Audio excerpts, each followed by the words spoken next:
Greetings, everyone. Greetings. My name is Kush, and this is Kahindi, and we're from Organisation of Black Unity, contrary to what it says up there. I'm just going to spend a few minutes talking about what OBU does, what we stand for, and what our ethos are, and then Kahindi's going to talk about the politics about Martin Luther King meeting Malcolm X. So first of all, like I said, I'm from Organisation of Black Unity, or OBU for short. We're a Birmingham-based organisation, and our organisation is based off the ethos of Malcolm X's Organisation of African American Unity. Now, the two main principles behind the organisation is a mass membership, right? So it's building a mass network of African people, and it's about members paying in to an account or to a fund each month. Now, the reason why we're paying to a fund is so that we're able to be independent, we're able to be self-governing, we're able to be self-reliant.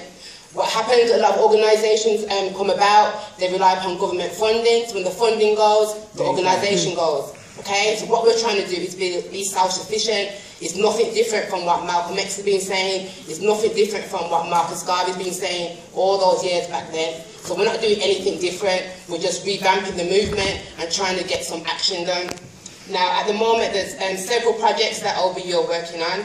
The main one, which you should have heard of by now, is the reopening of the Marcus Garvey Nursery, which is on Linwood Road. We're actually selling shares in the building. The shares are £50 each. So again, what we're trying to do, we're trying to change the values of how we govern our community. The reason why we're having shares is so that it can be community run, it can be community governed. It's not a few people making decisions behind the scene. So if you want to get involved, if you want to actually be action based, you want to do something positive for the community, for your future generation, then OBU is a perfect organisation for you. We currently have a Black Business Directory that we put out every quarter, and the businesses in the directory advertise, some purchase boxes and some advertise for free. Now, the agreement that we have with the businesses in the directory is that the members of OBU get a 10% discount off a service or a product that the businesses offer. That way, we maintain the black pound being circulated, and we're encouraging each other to support the businesses that are already in the community. Like I said, that's we're available online. We have our own website, which is blackunity.org.uk. We're also on Facebook, Organisation of Black Unity, and we do monthly events for the community. Now, because we are self-governing and we're able to discuss our own politics and our own issues, we have declared the year 2015 Year X in honour of Malcolm X. This is his 50th year since his assassination, and we'll be doing a lot of events this year fully around Malcolm X. So we had one on Thursday at the Drum, which was the Malcolm and Marshall Street. I'm not sure how much people attended that. But if people don't know, Malcolm X actually came to Birmingham in the 60s around the time of one of the elections. It was one of the most racist elections at the time. And in light of UKIP and all the other politics that's going on now, we readdressed that.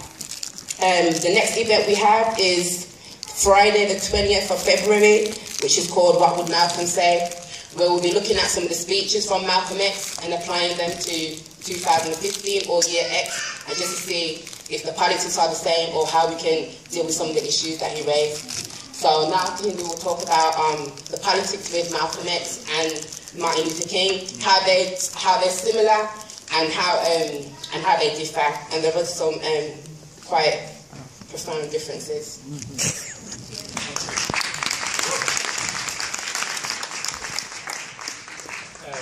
Thanks for that, Kush. I'm just going to really briefly talk about this, because in 1964, Malcolm X and Martin Luther King met.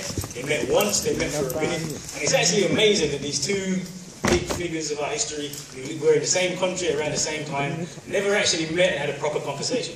So what I want to talk about briefly is why this is, and the main reason is there are significant differences between Malcolm X and Martin Luther King. We often think this difference is non-violence on the one hand and violence on the other hand. But actually, that's nothing to do with the difference between Malcolm X and Martin Luther King. Malcolm X, or neither Malcolm X nor Martin Luther King, did any violence at all. And actually, the differences between them are more fundamental. On the one hand, you had Martin Luther King, who was arguing that we need civil rights, we need integration, we need to be part of the society, to reform the society. That's the movement where you get legislation, you get policy change, etc., etc., etc. And on the other hand, you had Malcolm X, who was saying the system can't work for us, the system is broken, the system is evil, and we need to have a new system. We need a revolution, we need a black radicalism. And those are two very, very, very different things. Malcolm, in fact, was one of the fiercest critics of Martin Luther King and the civil rights movement. Of the fabled March on Washington in 1963, where you had the I Have a Dream speech, 250,000 people marched in the city. Malcolm X said of that, that's the farce on Washington.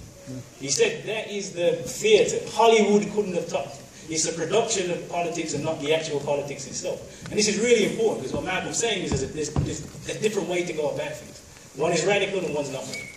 And this is the conversation that was happening at the time. This is why the two of them never met. So there's significant differences, and one of the things we're going to do over the year, because Malcolm X is probably the most underappreciated and one of the most important figures of our history, is we're going to go into depth and into detail about what is Malcolm's vision. What is that other vision about society, and how do we bring that vision about today?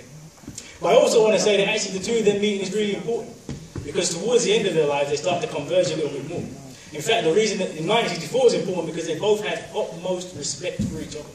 Malcolm saw the importance of the civil rights movement, and Martin Luther King saw the importance of Malcolm X. In fact, it's interesting, Martin Luther King never said anything bad about Malcolm X, all the politics, just said, we don't want any violence. And it's interesting there, because Malcolm would see his role in helping Martin Luther King. So Malcolm was very, very, very anti-civil rights, said quite negative things about Martin Luther King, right? But actually he saw this role as being supportive of the movement. Because what Malcolm understood is that you don't get civil rights gains, you don't get legislation, you don't get change in the police, unless there is somebody putting the fire under the feet of Babylon. It's simple as that. If you ain't got a radical argument, you ain't getting nothing. This is a quote that Malcolm said, and he says, at one time, whites in the United States called Martin Luther King a racialist, an extremist, and a communist. Then the black Muslims came along, and the whites thanked the Lord for Martin Luther King. Yeah, they did. So what he wanted Dr. King to know is that he didn't, and one of the things he did in 1965, one of the last things he did, he went down to Selma before Martin Luther King was going to speak. And Martin Luther King was quite upset about it, saying, oh, he's trying to steal my thunder. But how he explained it to correct Scott King was he said, I want Dr. King to know I didn't come to Selma to make his job more difficult. I really came thinking I'd make it easier. Because if white people realize what the alternative is, I guarantee they'll be more than happy to listen to that. So actually, when you look at what's happening in our society and the stagnation and the same things keep going on and on and on, we haven't had any major gains for a long time. It's because you don't have that radical argument. You don't have that Malcolm X saying, well, if you don't do this, this is what's going to happen. And interestingly, actually, Martin Luther King is impacted and influenced by Malcolm X. After Malcolm dies, Martin Luther King gets very, very, very much more radical. He starts to say things like, what good is it to sit at a lunch counter if you can't afford to buy a hamburger? He starts to turn the heat away from integration and onto economic liberation. He starts the Poor People's Campaign.